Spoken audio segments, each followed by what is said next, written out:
All right, round two. Last Saturday, I went to go and replace my starter, only to realize I'd ordered the wrong starter. This is for a 2009 Subaru Impreza WRX with a manual transmission. I am not going to take this out of the box because I got to send this back to RockAuto, but I'm not even going to open this. That's a starter for an automatic. We're going to unbox a starter, the right starter. I paid too much attention to the engine code, which is an EJ255. We're going to unbox this sucker, and we're going to get started and hopefully have this in. So we'll show you how to install the starter that's already out. It'll go in basically the same way it came out, maybe a little easier. But here's what we got. All right, so there they are sitting next to each other. That actually looks great. They're the same size. This one, well, it's not OEM. This is from AutoZone. This is from RockAuto. This is brand new, high quality from RockAuto. This is refurbished from AutoZone. So here's the differences. This, when you include shipping, will run you about $120.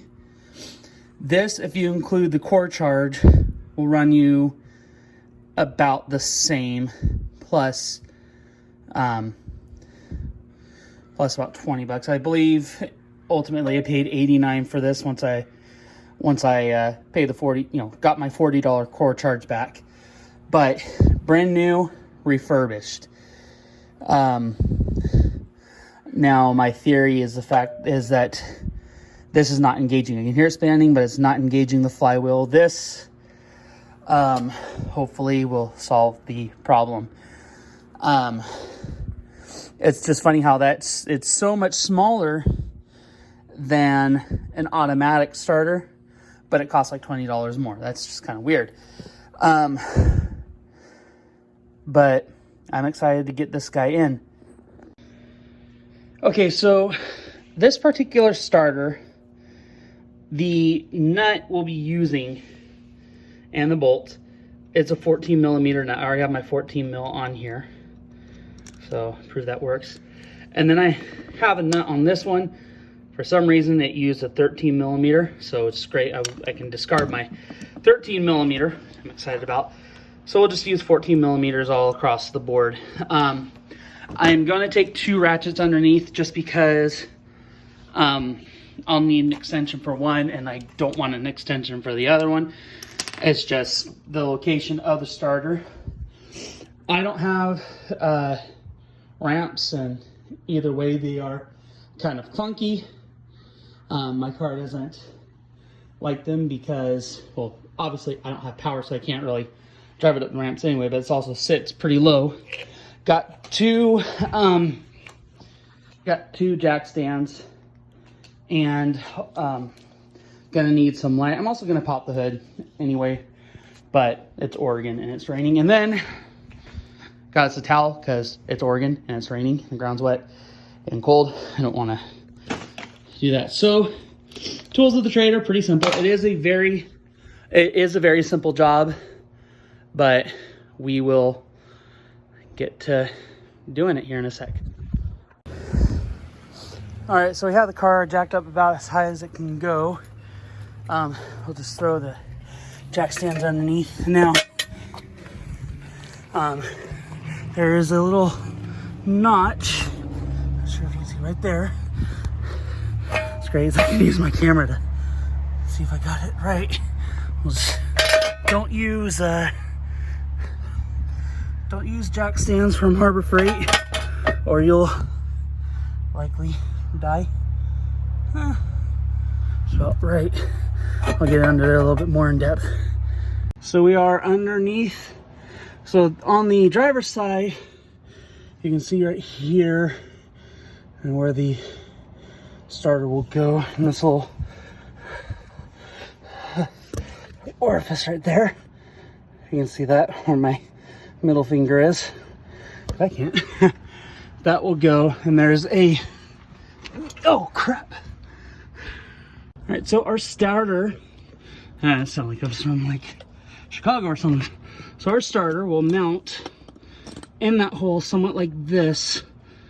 So it's going to be a matter of lining it up, bolting it in. Rule of thumb, there's these two holes right here. There's a long bolt that goes here and a short bolt that goes here. Long bolt's on top, and that's because we got the ground that bolt holds down onto the starter. If we don't have a ground, no starter. All right, so we have our starter partially fitted. It's not perfectly lined up. We're actually gonna start lining it up with, from the top with this guy right here. That is our top bolt. As you can see, it is connected to the ground. It's kind of hard to get that camera to focus. So you can see that that's gonna be our ground. Yeah, that is our ground, excuse me. And we'll line that all up, and then we'll take the bottom bolt and we'll line it up with that hole.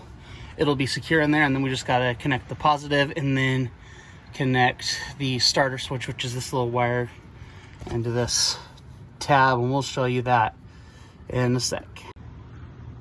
All right, and I'm getting, that water's actually clean. So I decided to actually line it up using the bottom bolt, because from the top it's just not working. The bottom, both bolts are started, so now it's just a matter of hand tightening, and then we'll take care of it with the ratchets. With the ratchets, it's just gonna be a pain in the butt trying to get them to cooperate when they're so loose like that. Now, if you don't want to worry about using your hands, because it is a bit hard and it's hard on your fingers just getting them moving like that, you'll get them tired out. You can take the extension and the ratchet, well, not without the ratchet, and just spin that, and it's so much easier than just free spinning the screw. It does take two hands because it still is kind of hanging out. It's not completely in, so it's not holding it onto the bell housing. So you're gonna want to use two hands to do that. Whew, this is probably the most miserable job I've ever done. It is wet out here, but we are finally gonna get the positive started. See a little nut there on the outside? We'll just take this guy now and tighten her down, and then plug in that, and we'll jack the car down. This crossbeam right here, right above my gut, that is our jack point. So I'll catch you topside. Okay, one more thing I did not mention, because I started this today. I started the job a couple weeks ago. Had the starter out for about a week or so. I started the job a week ago. Had the starter out for about a week. Always disconnect your battery negatives. We're gonna reconnect it. It is a 13 millimeter, particularly on this. This is not the original negative. That's the original positive, not the original negative. The original one was cracked, and so I had to replace it with an AutoZone one. But once she is, well, we have power. I heard it do a little zippy zap. Sorry, I'm a little jaded. I changed a little bit. Okay, also remove all metal and carbon fiber jewelry. Got that on. Okay, we're all tight. Now for the moment of truth. Cross your fingers. Okay, here we go. Take her out of gear.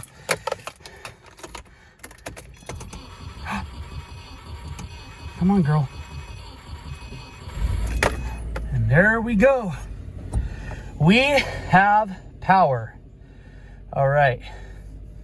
Thanks for watching. I hope to get back to some gospel music content. Okay, there's that. And we're not throwing any codes. Now, since the battery's disconnected, I'm gonna have to reset my battery. It is not 1 o'clock. And nice thing is I do have an access port.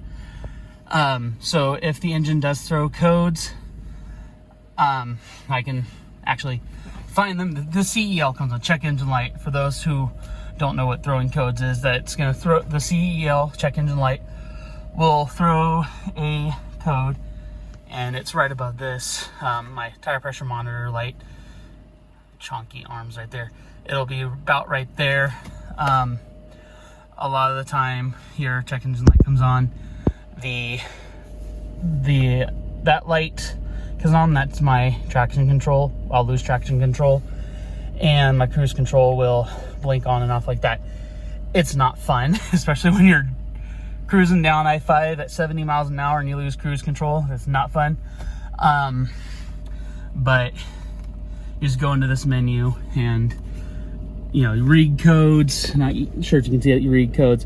It'll tell you what codes there are. Look those up on Google and it'll actually give you a good idea of what's going on. That's how I do that. And my car is not, engine's not throwing codes anymore.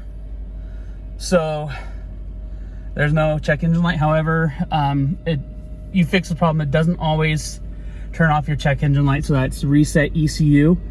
That'll clear the codes. Your check engine light will be off and you'll be running well. All right, so that's all I have today. I'm going to let this girl run for a few minutes because she hasn't moved much in about 2 weeks. It's been a while. So I'm just glad to have my car back, and it's a blessing. My recommendation, buy the WRX. It's a fun car. If you're just gonna maybe daily, not put too many miles on it.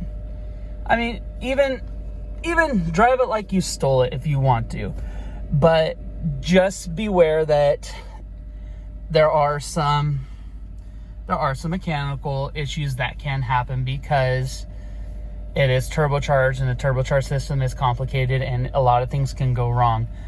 This particularly was the starter, which was somewhat of an easy fix. It's a little tight to get into, especially when you have sausage fingers like me. But overall, it's not too hard if you know the system. If you do get a WRX or STI or any turbocharged Subaru, and I think there's some Fords and Porsches and Nissans that will run the system, go to Cobb, get an access port. They run you about $650, and you can actually get a tune. That's good because a turbocharged system is so volatile. If you do any mods, you're going to want to take the car to a pro tuner. Of course, you want to drive it to the pro tuner. You're going to want to do an e-tune or access port tune, which is what this is.